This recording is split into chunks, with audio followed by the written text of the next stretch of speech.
Assalamualaikum warahmatullahi wabarakatuh.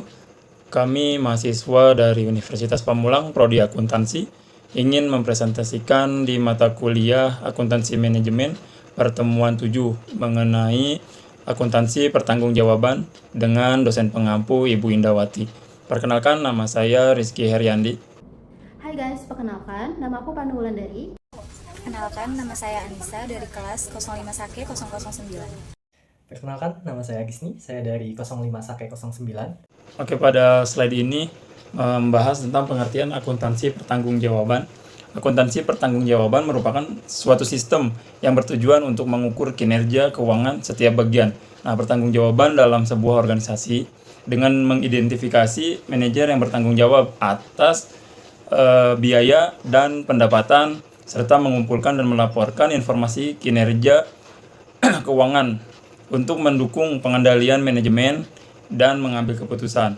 Jadi sistem ini memungkinkan perusahaan untuk mengelola biaya, memotivasi manajer dan menganalisis efektivitas operasional pada setiap tingkatan manajemen. Di sini aku akan menjelaskan tentang fungsi, unsur utama, dan pusat akuntansi pertanggungjawaban.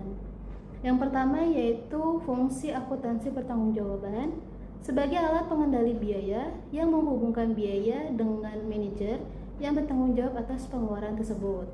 Kedua, untuk mengevaluasi kinerja manajer, di mana informasi yang disajikan untuk menilai efektivitas manajer dalam mengelola sumber daya dan pencapaian target operasional. Ketiga, sebagai alat pengambil keputusan karena adanya laporan ini menyediakan informasi yang relevan untuk pengambilan keputusan secara akurat oleh manajemen. Yang keempat, meningkatkan transparansi dalam operasional bisnis dengan melaporkan pendapatan dan biaya untuk setiap unit atau manajer yang bertanggung jawab. Kemudian, menurut Mulyadi 2024, unsur utama akuntansi pertanggungjawaban terbagi menjadi 4, yaitu yang pertama ada struktur organisasi. Unsur ini menjelaskan pembagian wewenang dan tanggung jawab tiap tingkat manajemen. Yang kedua, yaitu ada anggaran sebagai standar pembandingan untuk menilai kinerja serta menjadi dasar perencanaan pengeluaran pendapatan perusahaan. Yang ketiga, ada kode akun atau klarifikasi yang mengaitkan rekening-rekening dengan pusat tanggung jawab sehingga pengeluaran dapat dikendalikan. Yang keempat, pelaporan dan evaluasi kinerja dan pemberian penghargaan. Setelah itu, pusat pertanggungjawaban adalah bagian dari organisasi yang dipimpin oleh individu yang bertanggung jawab atas biaya, pendapatan, atau investasi di unit tersebut. Hal ini bertujuan agar setiap manajemen dapat dinilai berdasarkan kinerja yang menjadi tanggung jawabnya. Selanjutnya, di sini saya akan menjelaskan tentang jenis-jenis pusat pertanggungjawaban. Yang pertama itu ada pusat biaya atau disebut juga dengan cost center. Pusat biaya merupakan bagian atau unit dalam organisasi yang hanya bertanggung jawab atas biaya yang terjadi di bawah pengawasannya tanpa mempertimbangkan pendapatan atau keuntungan. Menurut Mulyadi 2004, pusat biaya dibagi menjadi dua, yaitu pusat biaya teknik atau yang disebut juga engineering cost center dan pusat biaya kebijakan atau yang disebut juga discretionary cost center. Yang kedua yaitu ada pusat pendapatan atau revenue center. Pusat pendapatan merupakan bagian dari organisasi yang bertugas untuk mencapai target pendapatan atau penjualan tanpa perlu menjelaskan biaya atau laba. Yang ketiga itu ada pusat laba atau profit center. Pusat laba memiliki tanggung jawab dalam mengelola pendapatan dan pengeluaran untuk memperoleh keuntungan. Manajer pusat laba memiliki wewenang untuk mengontrol biaya dan memaksimalkan pendapatan sehingga laba dapat meningkat.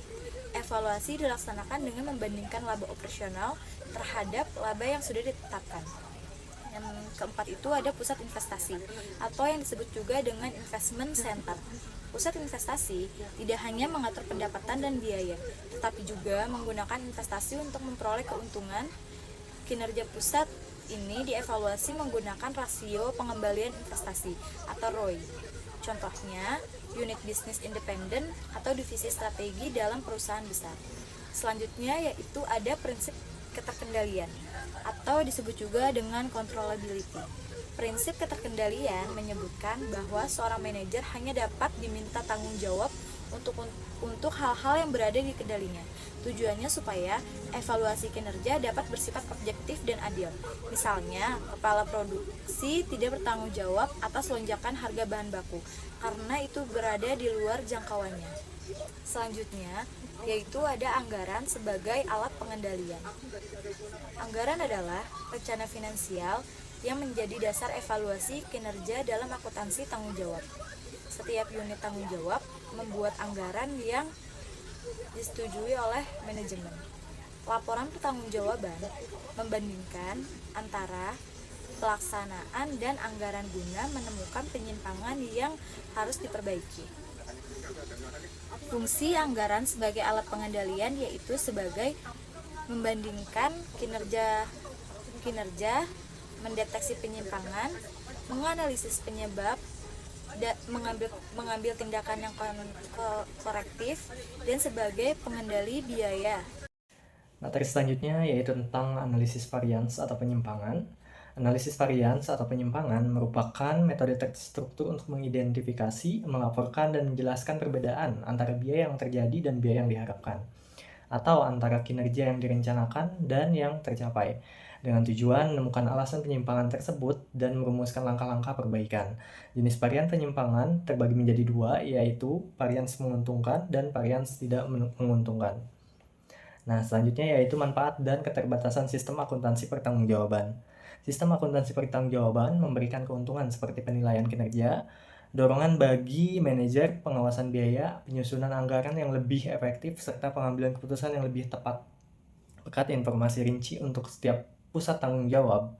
Namun, sistem ini memiliki hambatan seperti kemungkinan penolakan dari manajer yang takut akan reputasi dan posisinya terancam, serta keterbatasan infrastruktur teknologi yang dapat mengganggu pelaksanaan dan transparansi sistem.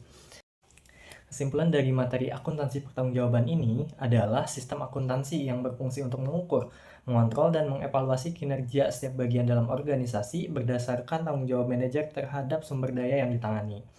Sistem ini membagi organisasi menjadi beberapa pusat tanggung jawab, yaitu pusat biaya, pusat pendapatan, pusat laba, dan pusat investasi. Setiap pusat memiliki perhatian dan tanggung jawab yang bervariasi, mulai dari efisiensi pemanfaatan biaya hingga manajemen investasi untuk meraih keuntungan maksimal. Penerapan sistem ini berlandaskan pada prinsip kontrol atau controllability principle yang menyatakan bahwa manajer hanya bertanggung jawab atas hal-hal yang dapat mereka kendalikan.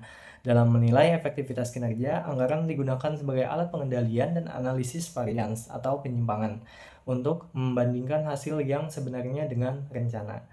Sekian dari kelompok kami, kurang lebihnya mohon maaf. Wassalamualaikum warahmatullahi wabarakatuh.